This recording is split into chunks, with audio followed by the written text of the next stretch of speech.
It's been a great morning. It's been a great inspirational day. And I thank Mr. So much for sharing his life's experience with us.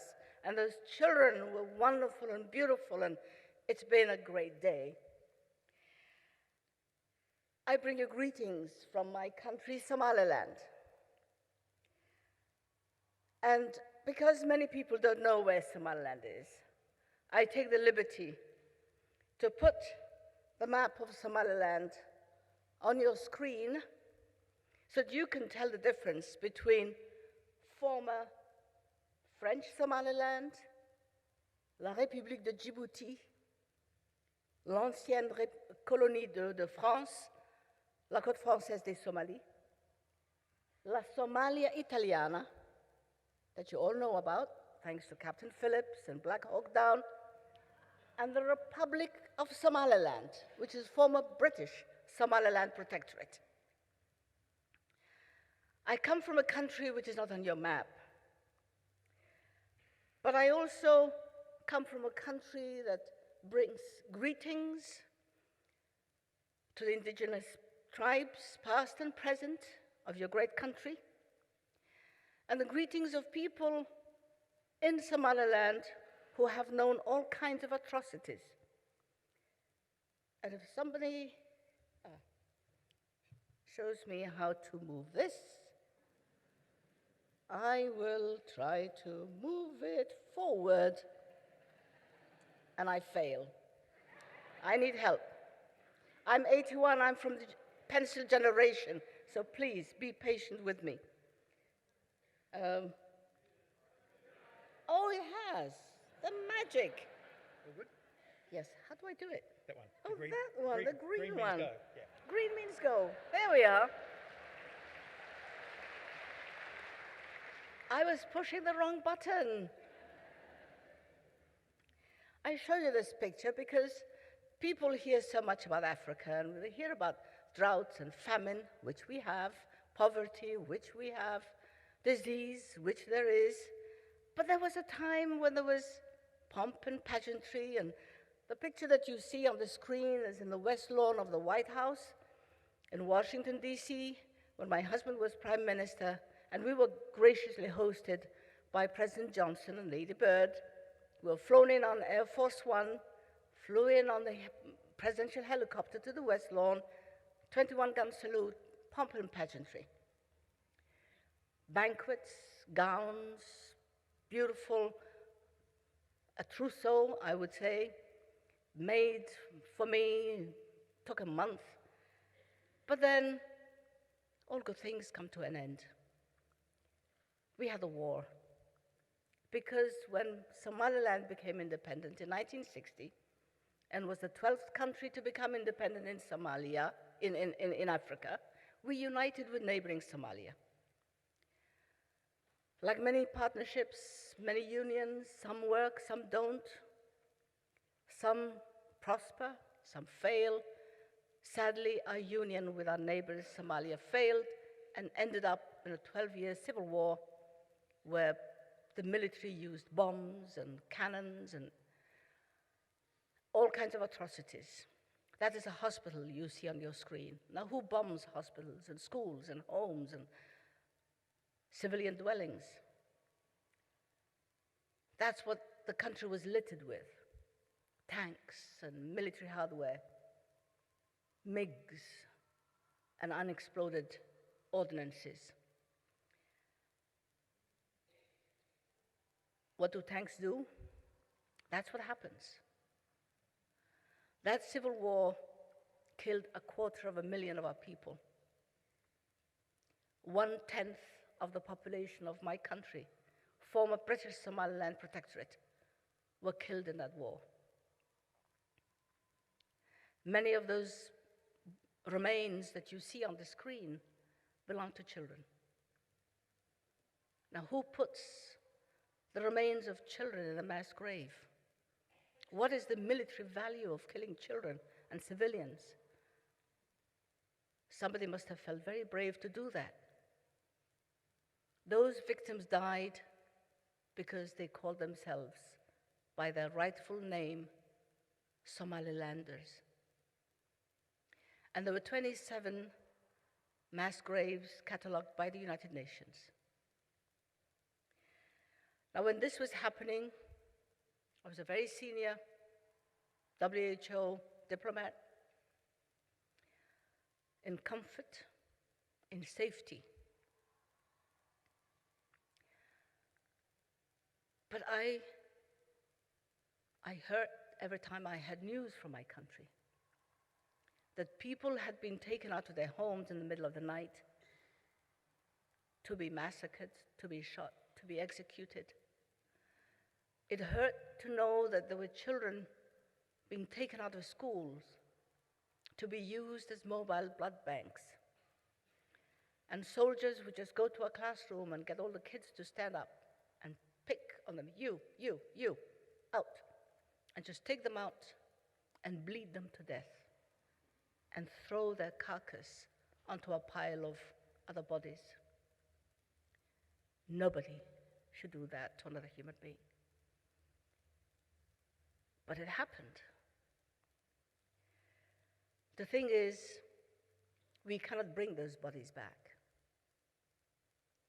But we can work together to make sure that that kind of thing never happens to anybody ever again. We work together so that we give the living the potential to grow, to learn, and to become useful citizens who will protect and promote and respect life, not take it away, not abuse it, not destroy it, but to nurture it. And when I retired, some 21 years ago, I had been there. I have been a diplomat. I have been a political prisoner. I've spent my 38th birthday in jail because my family wanted to celebrate my birthday in our village, and we were arrested because we were accused, following very, very reliable information, that we were plotting to escape from the country. Forgetting that a month before that, I had flown back from Italy on a first-class ticket. So if I were to escape, that would have been the right time to do it. But somebody had reliable information that that was what we were plotting to do. And when I spent 9 days in that jail, in solitary confinement, I was sent to do my military service at age 38. 4 months of boot camp. Simply because I was a former First Lady. I'm someone who calls round, round, and square, square. I was an anti-revolutionary. I was an imperialist stooge. I was a capitalist pig. Therefore, military camp, boot camp. I did 4 months of that, and I assure you it was the best physical exercise I ever had. That was my life. I had gowns, I had jewelry, I had power, I had prestige. I had been up there, and I had also been down there. So when I retired, and my country had been destroyed to that level, what do?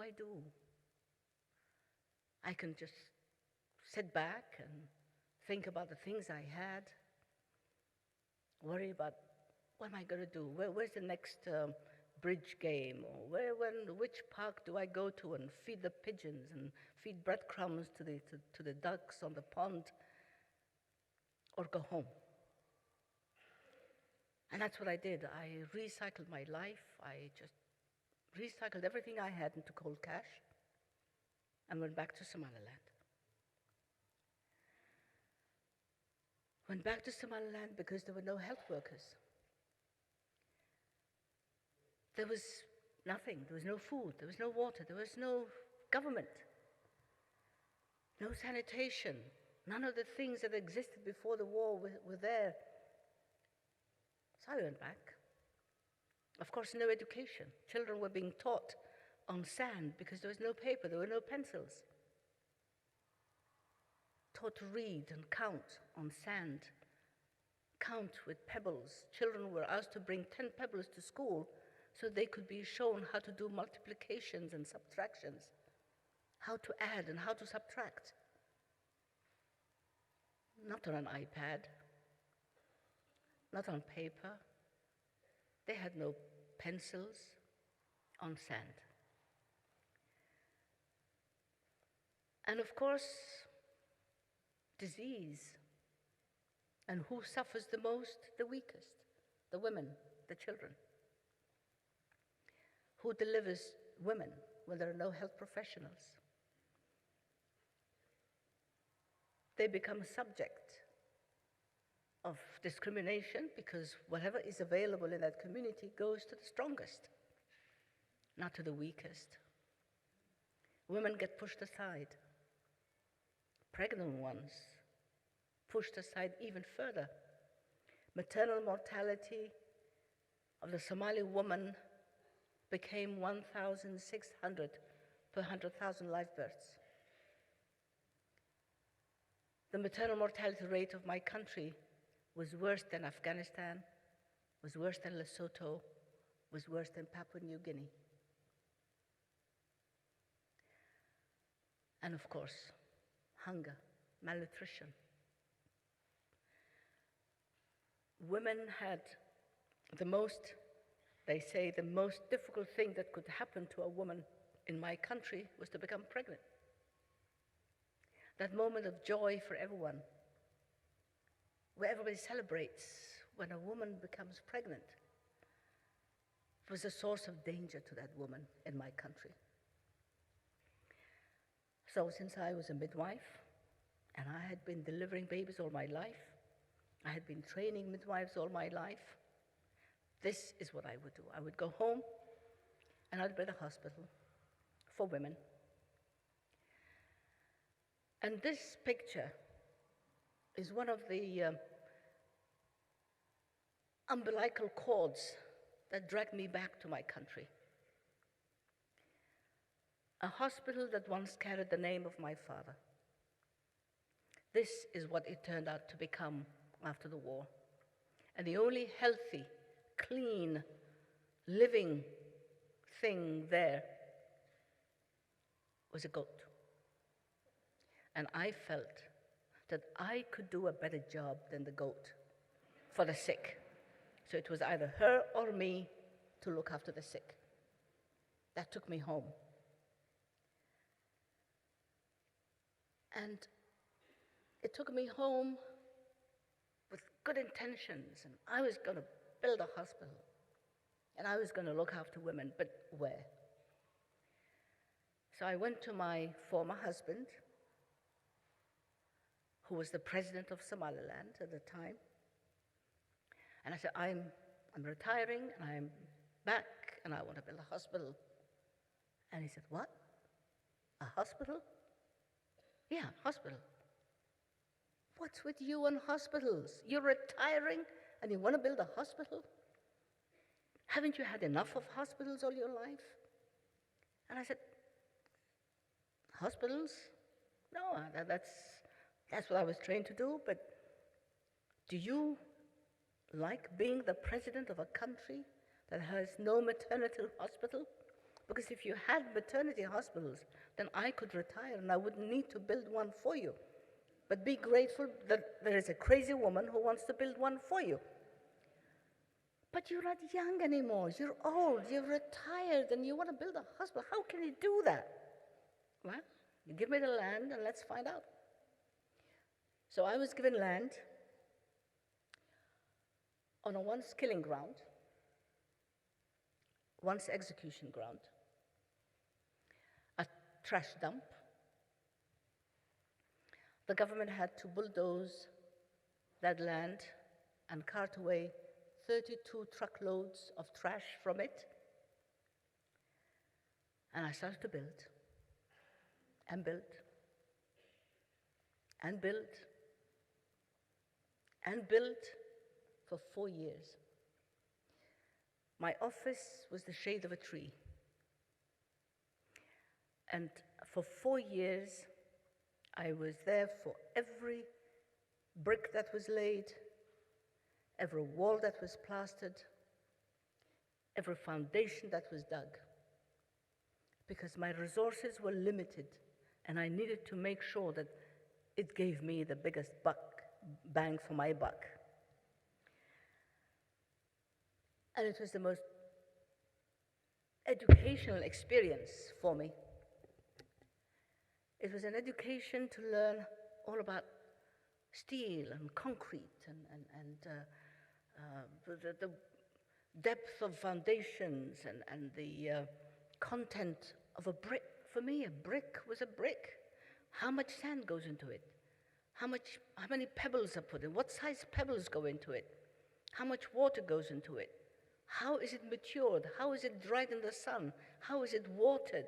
How is it prepared to become a brick that can be used for a wall?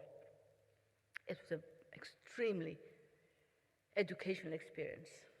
But 4 years later, we built it.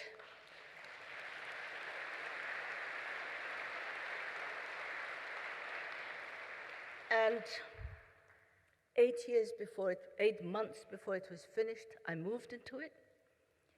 I had one door on my bedroom. It was the only door. And for 8 months, I was the only person living there in the skeleton of the hospital. I could not afford to live anywhere else. And I still live there. And I still live, that window's mine, that's where I live. And the ward below me is the pediatric ward. So at night I hear a child crying, and I call down, I say, what are you doing to this child? This child's been crying for 10 minutes. And I say, yeah, but we're trying to draw blood. I say, you're trying to kill this kid. Calm it down. Calm it down. Give it love. Give it affection. Let it calm down. And I love coming to your countries. I love traveling. I love meeting great people in every corner of the world. But that's my home. A once killing ground, a former trash dump, living above the pediatric ward of my hospital. It's a symbol of determination that I want the world to learn from, and I want the next generation to learn from. I want the people of my country, and in every country in the world, to know that you can do something out of anything, even on a trash dump. And then, of course, when the construction was going up, I would say, no. I'm a chronic planner, by the way. I say, well, what's going to happen? How am I going to deal with that? Who would work in this hospital when it would eventually become finished? We had no nurses. Those we had trained before had either been killed, fled the country, found other jobs. The country had 32 doctors, a country that is as big as England and Wales combined. 4 million people, 32 doctors. Where do they work? Where do they perform? Where do they treat? We had about 11 trained midwives, a country of 4 million. So I started training my own. And we would bribe the carpenter and say, look, between this time and that time, please don't bang, bang. Just, work on the other end of the building, because we want to give a lecture. We're talking, we're teaching, we're training, we're demonstrating. And in that time, I had wonderful, wonderful volunteers who came and worked with me, people who prayed for me, people who donated things to me.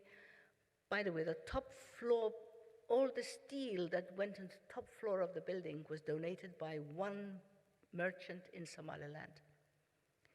People gave me their tipper trucks to use.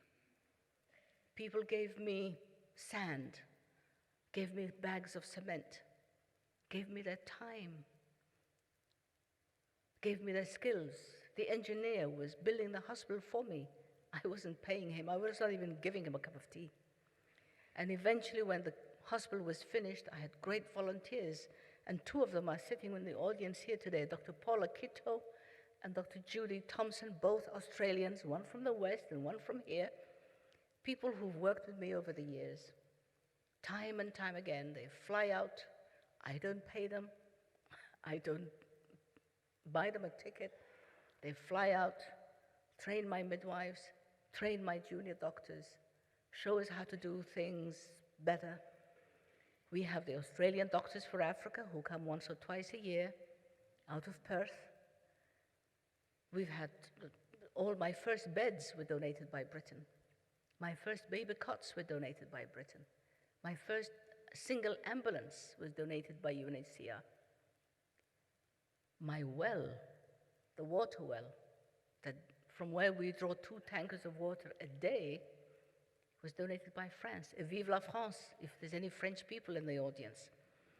Because when I was given the Legion of Honor by President Sarkozy, there was a gift with it. And that was my gift. And it became the most valuable gift that I have ever had. Water is life. A hospital that had no water could not have been a hospital. And it's because the people of France gave me that well, gave me that borehole, dug it for me, that I have water today. So it was the world that helped me build that hospital, and the world that helps me run it. Yes, I come from a country that we don't have a mammograph. We see patients who come with a fulminating cauliflower breast, but we're not able to screen and to catch the early tumors in the breast. I don't have histopathology. We see a bump, we take a biopsy, and we send it out to Kenya or Uganda or Ethiopia. Sometimes the biopsy gets lost. Sometimes the biopsies get mixed up. We're not able to analyze. We're not able to stain. We're not able to slice the biopsy to identify what is causing this lump. Is it malignant? Is it benign? We don't have that. But we have a country where the people are resilient. And instead of saying, we've been bruised, we've been beaten, we've been massacred, we'll just lay down and die, we picked ourselves up and moved on. And that hospital, built by a crazy old woman like me, built on a trash dump, we've delivered 32,000 babies on that site. Most of them because they were complicated. Most of them because there were mothers who were referred. Most of them because the mother had a very difficult delivery or pregnancy, or somebody found that the baby was lying sideways, was too big, mother had high blood pressure. Some reason brought that woman. Mainly because they were poor. They smelled bad, nobody wanted them. So they sent them to me. And I feel blessed that I can help that woman that nobody wants. Because that's the kind of woman I built the hospital for. We've had so much surgery. Surgery, not only cesarean sections or amputations or bumps and lumps. Surgery that is complicated, like inserting a shunt in the head of children who have hydrocephalus. They come from anywhere in the Horn of Africa, from Somalia, from anywhere in Somaliland, from Djibouti, from Somali region of the Ethiopia, and they come to Somaliland, and they come to our little hospital where female surgeons, Somaliland female surgeons, can insert a shunt that had been donated by the manufacturers of those shunts. And we've operated on over 400 patients, 400 children with hydrocephaly, and just as many with spina bifida on a site that was a trash dump. We have, in those 21 years, treated hundreds and thousands of patients in the outpatients. We've served many communities in the outskirts. We have outreach program, and for the first time, I'm also fulfilling my ambition to have a school health program, because we have over 400,000 children attending schools in Somaliland, far more than we've ever had in the history of my country. We have, when Somaliland is not even on your map, we've had over 321 volunteers who've come and worked with us over the years, and a good number of them were from Australia. They come from anywhere in the world. We have an internship program with Harvard University, University of Pennsylvania that has awarded me an honorary PhD. They come from Britain. They come from King's College Hospital, which was my referral hospital when I was in training there. University of the South Bank in London awarded me an honorary PhD. It's the world that is helping me carry and run that hospital. And during those years, I taught, I traveled, I fought, I cried. But most of all, I have been so happy and grateful that I could change the lives of many of our women and many of our people. And if I could work this, I would find out where the pointer is, and I cannot. But sitting in the front row, which one? That one. No. I want to go back. Okay, now the pointer. The red one. No. Okay, forget it. I'll have to come back for another reincarnation to learn that. I can only build hospitals. Second from the front row, to the right. No, 1, 2, 3, 4. Fourth in the front row. That was a young girl I almost kicked out of the training school because she was too small, she was too young.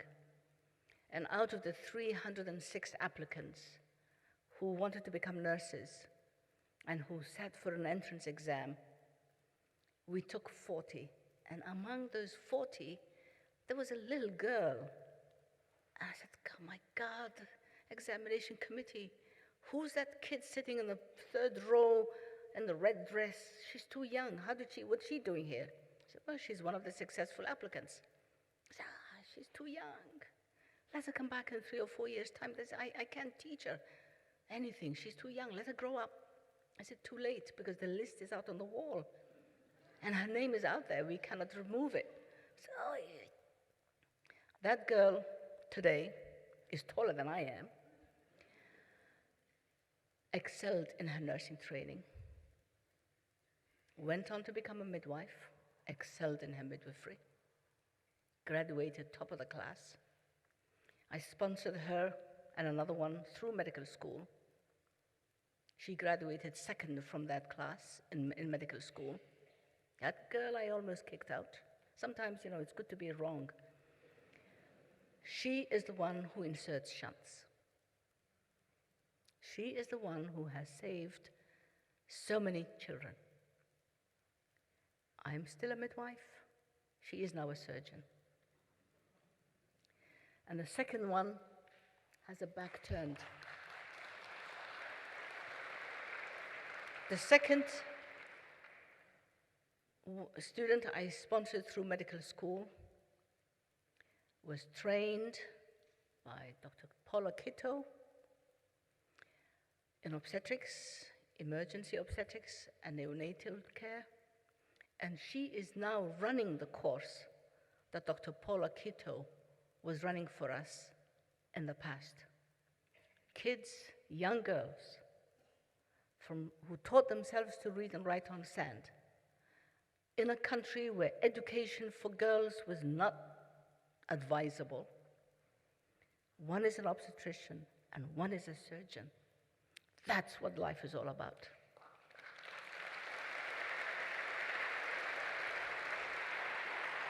And instead of goats, we have trained nurses looking after the sick. I don't think a goat could have done that, could have looked after that sick child. That's what it's all about. And then came my second biggest ambition, to train 1,000 midwives for my country, Somaliland. And everybody thought, what? 1,000 midwives? How can you do that? Well, we'll train as many as we can, because we need to cover this country with trained midwives. Women are being delivered by grandmothers and neighbors. Women are coming to us because a woman has a shoulder presentation and an arm prolapse, and the only person in the village who can help this woman is her 9-year-old daughter. And when the arm comes out, the mother says, pull. And when the child's lying sideways, and you pull on the shoulder, on the arm, pull harder, pull, the arm comes off. Now, you cannot have 9-year-old children delivering their mother. You cannot have half-blind grandmothers who don't know anything about hygiene delivering women. You cannot have women going through pregnancy and going through eclampsia and convulsions and have neighbors say, oh, there's an evil spirit there. We've got to beat the spirit out of her and burn her and cauterize her. We need trained people. So we got to train midwives. We don't have enough doctors to treat these women. Doctors take too long. Doctors need hospitals. Doctors need support equipment. Midwives are mobile. Midwives can do 60, 70% of what that pregnant woman needs can be done by a midwife who's well trained. And she can also do the triage and say, this woman needs to be referred. She needs to go somewhere where she needs better care than I can give her in this village. She will send that woman sooner. She will arrange for a referral, for transportation. So we embarked on training midwives, embarked on my 1,000 midwife campaign. And we trained, and we trained, and we trained. And today, Somaliland has 7 midwifery schools. And wait for it, last year, we reached a goal of 1,008 midwives trained in Somaliland. Today, we have to raise the bar, keep training, and of course, a bachelor's degree, a master's degree. 17, 18 years later, we don't discriminate against men. It's become a general hospital. We also have a lot of surgery. As a woman who was born with bilateral cleft lips, operated. These are the children we treat. You see all the scars, all the burns on the forehead. That's what we do. Look at that child with teeth. That operation should have been done when that child was a few months old. Where? How? And we do a lot of trauma, a lot of burns. And for me, that is the most beautiful smile. And the message I want to leave with you today is that there's so much that needs to be done in this world. And everything we do has that cumulative effect on changing this little world of ours. And it's the people like Mr. So, and it's those midwives who later become doctors who change the world. And it's people who have a determination to do whatever they can with whatever they have. And if Somaliland can do it, anybody can do it. I thank you for this opportunity, and I thank you for your welcome, and I thank the great people of your country